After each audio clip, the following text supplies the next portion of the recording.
Hey everyone, and welcome to Top Think. Today we're going to learn about 6 things that make people dislike you. Now let's begin. Number 1, emotional suppression. Many people have this bad habit of suppressing their emotions. They bottle things up, and they pretend like nothing ever bothers or excites them. Well, why is that? Well, nerves are a big part of it. Let's say you're talking to someone for the very first time. You don't know them. You don't know how they think or how they're going to react. So you decide to play it safe. You suppress your emotions and you pretend like nothing's wrong, hoping that will save you from trouble down the road. Fear also plays a major role in emotional suppression. Many people are scared of getting rejected. They're scared of the unknown, or they're just afraid their emotions are going to come back to bite them. In both of these scenarios, it feels like suppression is the safer option, like you're protecting yourself by bottling up those feelings. But you're not. In fact, people respond much more positively to emotional expression. This comes from a 2015 study in the Journal of Personality and Social Psychology. Researchers had participants watch 2 different video clips. The first one showed someone freely expressing their feelings, while the second one showed someone actively hiding their emotions. After watching both clips, participants were asked which person they'd rather be friends with. So, who do you think participants liked more? Time after time, participants liked expression much more. In other words, you're suppressing your emotions to keep yourself safe, but it isn't actually doing you any favors. If you want people to like you, you shouldn't be afraid to express how you really feel. Number 2, detracting attention.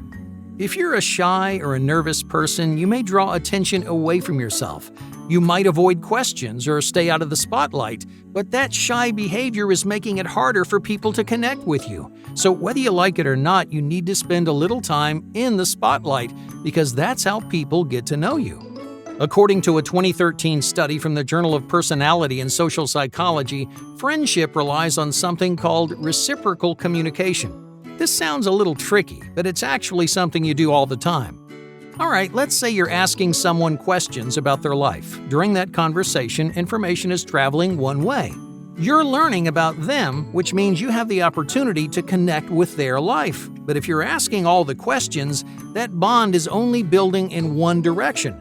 In order to establish a real friendship, that connection has to go both ways. You have to talk about yourself, otherwise your new friend has nothing to latch onto. So don't spend the whole conversation listening or asking questions. You're never going to bond with someone if they're the only one opening up. Number 3, deep, dark secrets. Friends should feel comfortable trading secrets with each other. But what about telling a secret to someone you just met? Should you be telling a stranger the most personal things about you? You'd be surprised how many people make this mistake. They'll say things like, "I'm an open book," or "ask me anything." While that confidence is good, you may end up giving out more than you bargained for. The truth is, boundaries are good for almost any relationship. You should gradually release information over time. You don't spill everything all at once. But that's where most people run into trouble. They use their secrets as a tool to bond with others. But secrets rarely bring people closer together, especially when they're one-sided. Remember that friendships have to be reciprocal. Information has to travel both ways to make a connection. In other words, if you tell someone a secret and they say nothing back, you're not building a bond, you're just making them feel uncomfortable. You told them something too personal and too sensitive, so that secret ends up changing the way they think about you. That same study from the Journal of Personality and Social Psychology showed just how important reciprocity really is. Researchers compared 2 different scenarios. In the first, one person disclosed a secret to a stranger, but that stranger said nothing in return. In the second, both parties disclosed secrets to each other. So which one do you think brought participants closer together? Just as they expected, there was a huge difference in closeness between these 2 situations. The first made both participants feel awkward and uncomfortable, creating distance in their relationship. But in the second pair, people felt much closer because they traded secrets, they exchanged information both ways, and they bonded over their mutual vulnerability. So what should you take away from all of this? If someone tells you a secret, it's okay to tell one back. But as a general rule, don't use secrets to connect with people. Stick to accessible topics like hobbies and interests. If you really want to say something personal, childhood memories are a great place to start. They give people a glimpse into who you are without spilling any secrets. Number 4. Over-sacrificing. Kindness can be a double-edged sword. People gravitate toward friends that treat them well and make an effort to be considerate of their feelings. It's a wonderful skill, putting someone else's needs in front of your own. But sometimes nice people just go too far. They're so nice that it actually pushes people away. They make sacrifices they don't need to make or stifle their own progress just to help someone else. Instead of improving their relationships, that kindness actually hurts them in the long run.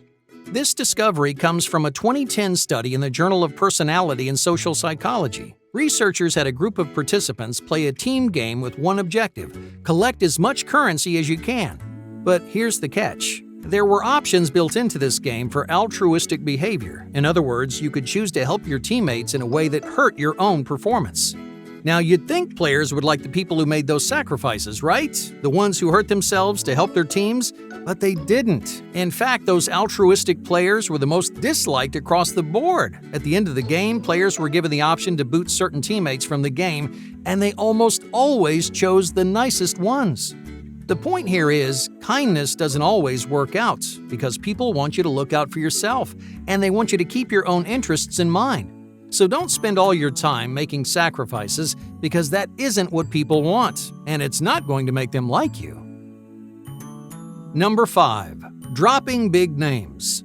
Name dropping may seem like a good idea, right? If you know someone famous, you may casually drop them into the conversation because it makes you seem a little cooler and a little more important. But you're basically piggybacking off of their reputation, and people are going to see right through you. Most of the time, name dropping is going to get on people's nerves because it feels like you're trying too hard, like you're bragging just to make people like you. And that's a recipe for disaster. So don't gloat about your famous friends or lie about some celebrity you claim to know. Name dropping is a surefire way to turn people against you, so keep those big names to yourself. Number 6. Sharing too much. Sharing can be a great way to connect with people, but there is such a thing as too much sharing. If you're constantly bombarding people with facts about your life, they're going to get tired of you. They'll think you're obsessed with yourself or you're just hungry for attention. Either way, it's going to have a negative impact on your likability. Social media is the most common arena for this kind of oversharing. The whole point of social media is to share and connect with others. But what if you're sharing too much? What happens if you start posting every little thing that you do? Is that going to affect other people's opinions of you? Well, according to a 2013 study from the University of Birmingham, the answer is pretty clear. This study examined whether or not sharing photos on social media improves the quality of your relationships. It turns out it doesn't. Oversharing discourages people from interacting with your posts, and it significantly decreases likability. Now, of course, social media isn't the only place where you should avoid oversharing. In a normal conversation, this bad habit can send people running for the hills because sharing too much makes people feel bored or uncomfortable. Just imagine someone asks you a simple question like, what'd you do today? This kind of question deserves a quick and casual answer, right? Oh, but instead you dive into every tiny detail of your day, talking that person's ear off for 20 minutes. You may not realize you're oversharing. You may think you're just answering the question, but there's a limit to how much people actually need to know. So if you're rambling on for 20 minutes, you've definitely crossed the line, and that may drive people away from you in the future. It really helps to pay attention to the way people are reacting, especially when you're in the middle of a story, because their reactions tell you when it's time to wrap things up. If they're invested and entertained, feel free to keep going. But if they're restless or not paying attention, hey, you've probably talked long enough.